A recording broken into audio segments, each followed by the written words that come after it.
안녕하십니까. 머니올라 시작합니다. 자산 시장의 변화가 빠르게 진행되고 있습니다. 시장의 변화에 능동적으로 대처해서 새로운 부의 기회를 잡을 것을 강조하는 투자 전문가 모셨습니다. 두물머리 빈센트 작가십니다. 어서 오십시오. 네, 안녕하세요. 두물머리 빈센트입니다. 네.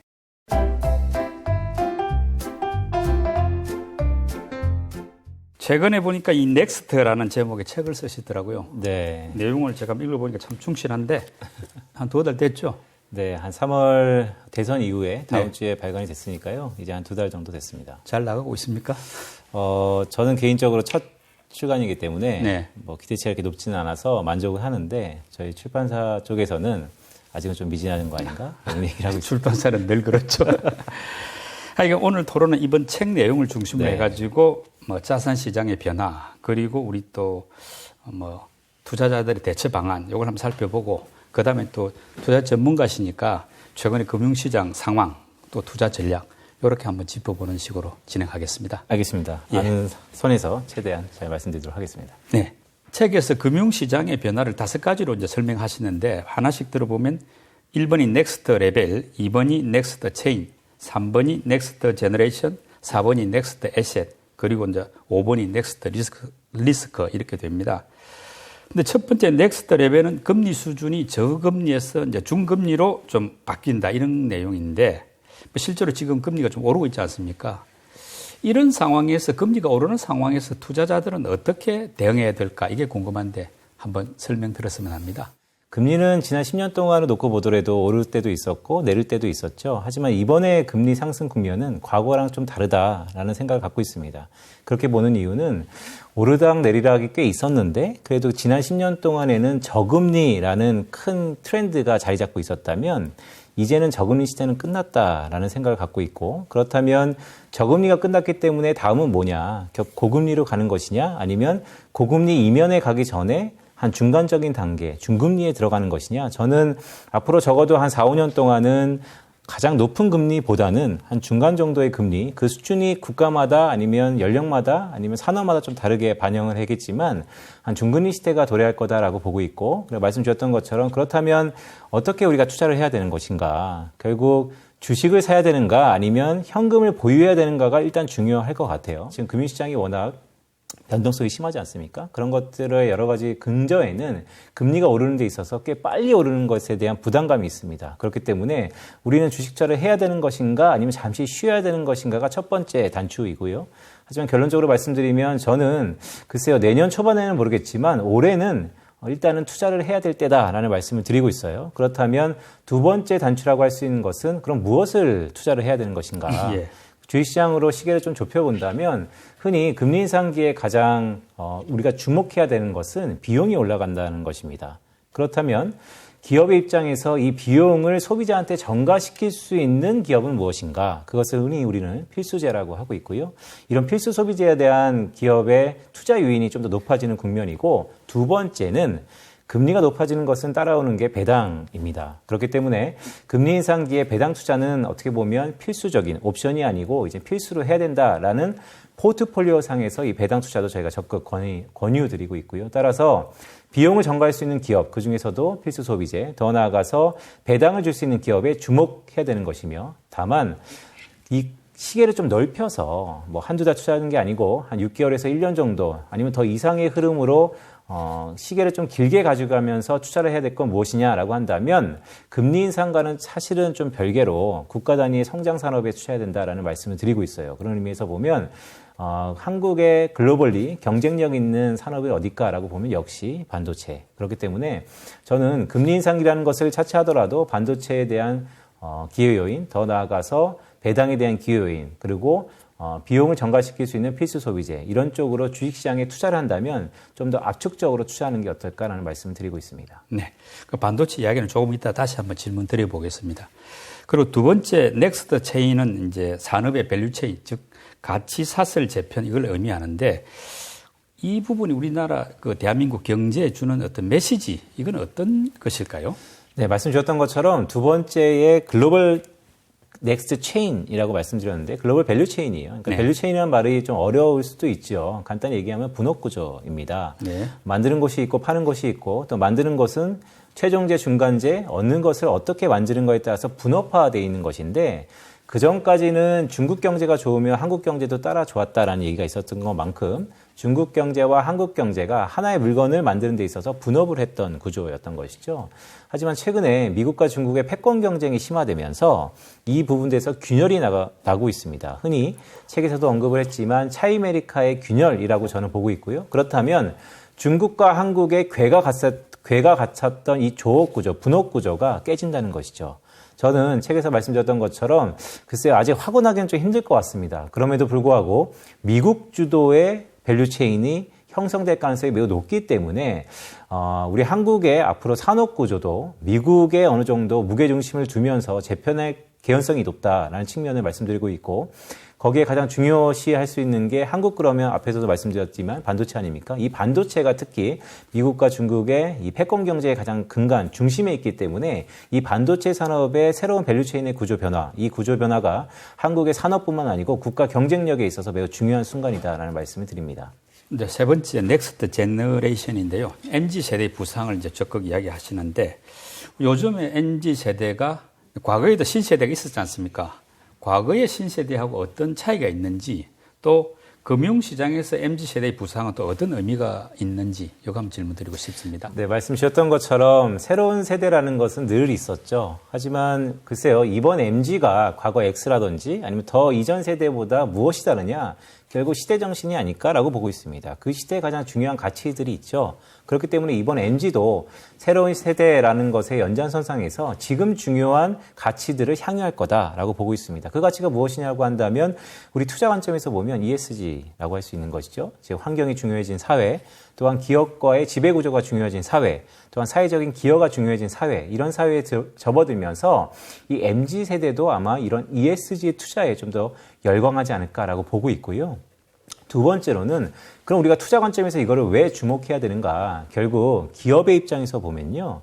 기업은 물건을 소비자한테 잘 팔아야지 기업의 수익이 증가합니다. 그렇다면 이 소비자들이 과연 이 세대적인 큰 변화에 있어서 기업 입장에서는 앞으로 세상의 중심이 될 MZ세대의 특성을 파악하는 게 매우 중요하겠죠. 그럼 투자 관점에서도 역시 기업이 그렇게 그들의 특성을 파악해서 생태를 바뀔 거기 때문에 미리 선점한다는 측면에서 MZ세대의 투자의 속성들을 미리 아는 것이 매우 중요하다고 보고 있습니다. 그런 의미에서 책에도 잠깐 언급이 있었지만 과연 이 MZ세대의 성향이 무엇일까? 여러 가지가 있는데 그중에 가장 중요하게 여기는 것은 아마 이들은 현실보다는 투자라는 것을 현실 투자보다는 가상세계 투자에 좀 더 열광하지 않을까라고 저는 조심스럽게 보고 있습니다. 그렇게 보는 이유는 글쎄요, 매 순간순간 힘들지 않았던 국면이 없죠. 물론 지금도 과거보다는 훨씬 더 힘든 국면에 접어든다라고도 할 수 있고요. 그런 의미에서 보면 MZ라는 이 특성을 갖고 있는 새로운 세대는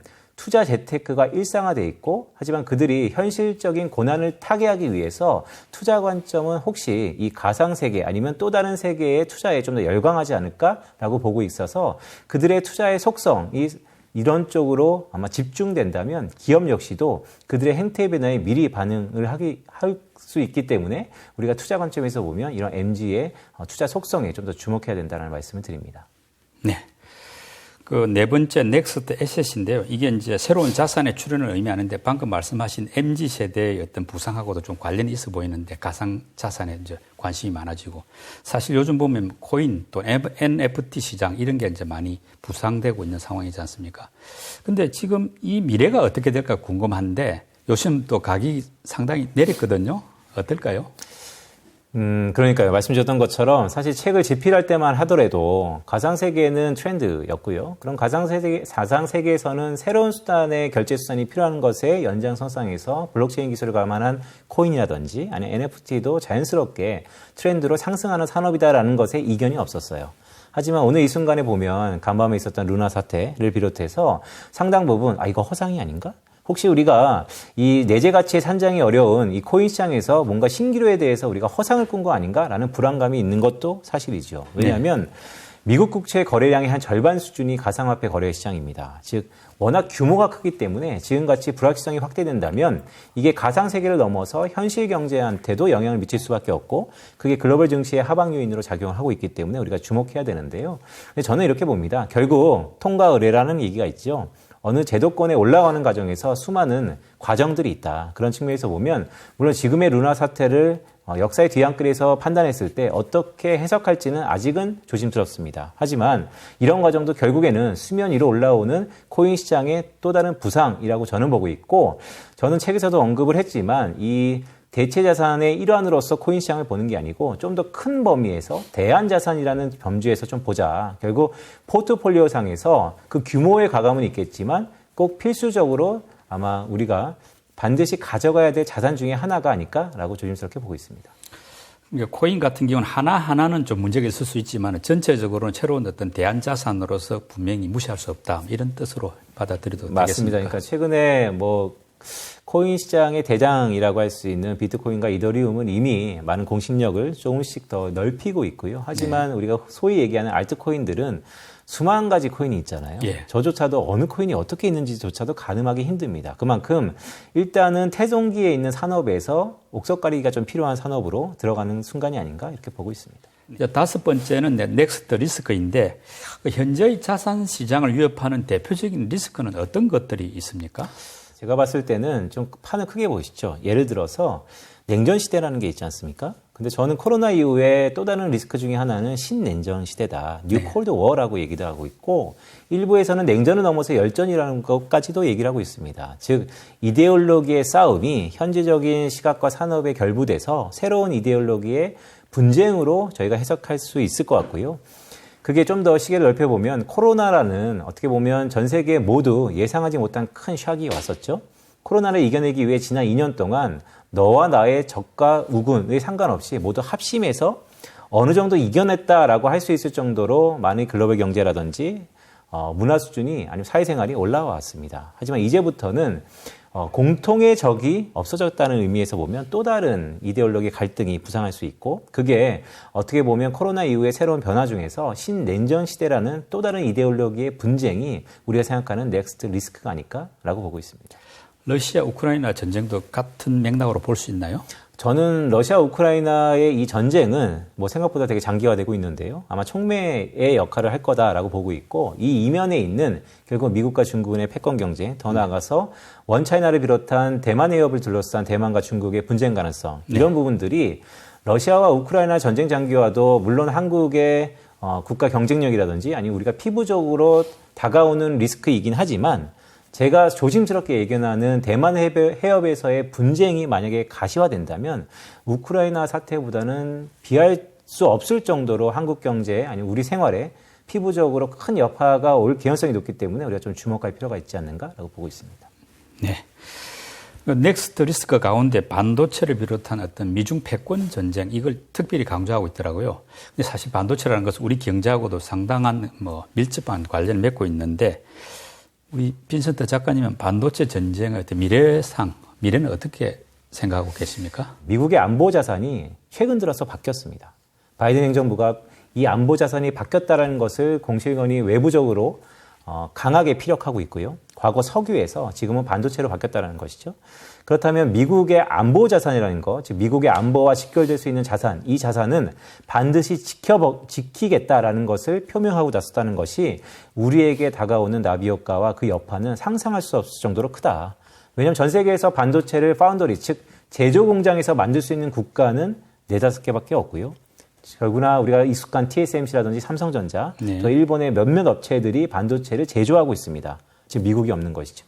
하지만 최근에 뉴스플로우를 보면 과거 반도체를 전 세계에서 제일 먼저 만들었던 인텔이 이 반도체 제조 공정에 빠르게 진입하고 있습니다. M&A를 비롯한 막대한 자금력을 가지고. 자, 그렇다면 한국의 삼성전자가 국가의 미래이자 많이 산업 구조에 영향을 주고 있는 큰 거대 산업의 중심에 있는데 이 삼성전자가 미국의 안보 자산의 변화에 의해서 좀 더 깊이 들어가면 인텔하고의 경쟁이 불가피하다라는 것이죠. 대만 기업인 TSMC와의 경쟁을 떠나서 인텔하고도 경쟁이 바로 앞에 나와 있다. 즉 1등 기업인 TSMC와 따라오는 3위 기업인 인텔, 가운데 있는 삼성전자. 넛크래커 상태라는 것이죠. 그렇기 때문에 우리에게는 지금은 기회일 수 있죠. 왜냐하면 미국이 안보 자산으로 반도체를 선택했다는 것은 그 반도체 관련된 제조 산업의 마켓 사이즈가 커질 겁니다. 그럼 당연히 이 마켓 사이즈의 1, 2위를 하고 있는 삼성전자도 어느 정도 부를 가져가겠죠. 하지만 그 기간이 영원할까? 저는 그 골든타임이 짧아질 수 있다. 결국 인텔이 더 이상 삼성전자가 두렵지 않고 삼성의 경쟁력을 뛰어넘는 그 순간 어떻게 보면 우리는 보완제가 아닌 대체제가 될 수 있다는 위기의식도 동반 필요하다고 봅니다. 그래서 여전히 저는 반도체 산업이 경쟁력이 있고 기회가 있다라고 보고 있지만 지금의 경쟁력에 빠져서 향후 미래를 못 내다본다면 결코 이 지금의 경쟁력을 유지할 수 없을 거다라는 의미에서 미국의 안보 자산의 변화 그 가운데서 인텔사와 경쟁할 수 있는 삼성전자에 좀 더 주목하자라는 의미에서 반도체를 보고 있습니다. 아까 말씀하셨던 대만 해협의 어떤 분쟁 가능성, 리스크하고 관련 지역 볼 때 네. 미중 간의 어떤 반도체 어떤 패권 전쟁 어떻게 결론날까요? 보시기에? 글쎄요. 꼭 미국 중심으로 재편, 중국 중심으로 여전히 재편 이런 것을 이분법적으로 논하기 전에 일단은 중국을 배제한 미국 주도로서의 재편 가능성이 높다라는 측면에서 저는 반도체 사이드는 미국 주도의 재편 가능성을 염두하면서 전략을 짜는 게 좀 더 확률적으로 높지 않을까라고 보고 있고 공교롭게도 20일 날 바이든 대통령이 방한을 하죠. 아마 미래 일이니까 앞으로도 한 며칠 남았지 않습니까?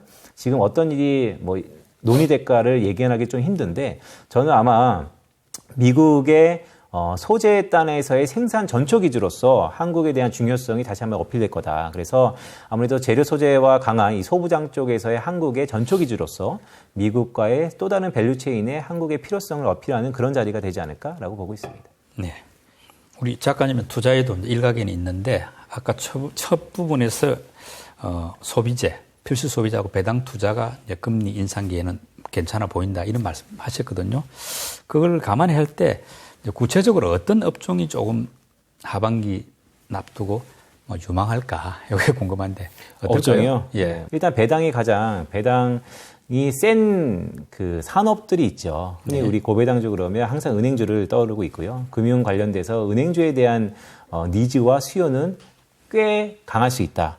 물론 금리가 크게 오르면서 경기가 무너져서 예대 마진이 줄어든다면 은행의 수익성이 악화라고도 결부될 수 있지만 시차의 사이인 것 같습니다. 역시 배당이 매우 높은 산업들, 기업들에 좀 더 주목하자. 저는 산업적으로 좀 말씀을 드리고 있고요. 그래서 금융 관련된 은행주에 대해서도 어느 정도 주목하자라는 말씀을 드리면서 그래서 가격을 비용에 전가할 수 있는 중간 단위에서의 소부장 기업들 뭐가 있을까? 최근에 보면 이런 얘기 하더라고요. 최근에 보면 식료품 가격들, 밀 수출이 제한되면서 빵 가격이 오르고 있습니다. 그럼 빵을 소비자한테 전가할 수 있는 기업이 어디 있을까? 흔히 최근에 들어서 중국발 익스포저가 커서 약간의 부침이 있는 농심 같은 기업도 결국 보면 소비자한테 전가할 수 있는 기업 중에 하나다라는 의미에서 보면 여전히 저희가 필수 소비재에 관련돼서 생필품 중에서의 소비 관련된 산업들도 좀 더 주목할 필요가 있다는 말씀을 드립니다. 네, 결국 가격 전가력이 있는 주식을 보라. 이런 뜻이네요. 비용 인상 가운데 있어서 네. 그 그러니까 인플레이션이 높아지는 것은 기업 입장에서 물건값에 원재료 값이 비싸지는 측면이 있기 때문에 그것을 고스란히 소비자한테 전가시킬 수 있는 기업은 사실 한정돼 있습니다. 왜냐하면 가격을 전가시키면 그만큼 수요가 줄어들어서 제품이 안 팔리니까요. 하지만 그럼에도 불구하고 전가시킬 수밖에 없는 기업을 찾는 것이 또 다른 포인트다라고 할 수 있겠죠. 자, 보유자의 영역은 딱 하나의 기대입니다. 과연 내가 본전을 찾을 수 있을 것인가? 연말에 지금 내가 산 가격 이상으로 갈 수 있을 것인가? 자, 어느 진입 시점에 따라서 좀 다를 수 있는데요. 최근에 우리 코스피 지수가 MDD 즉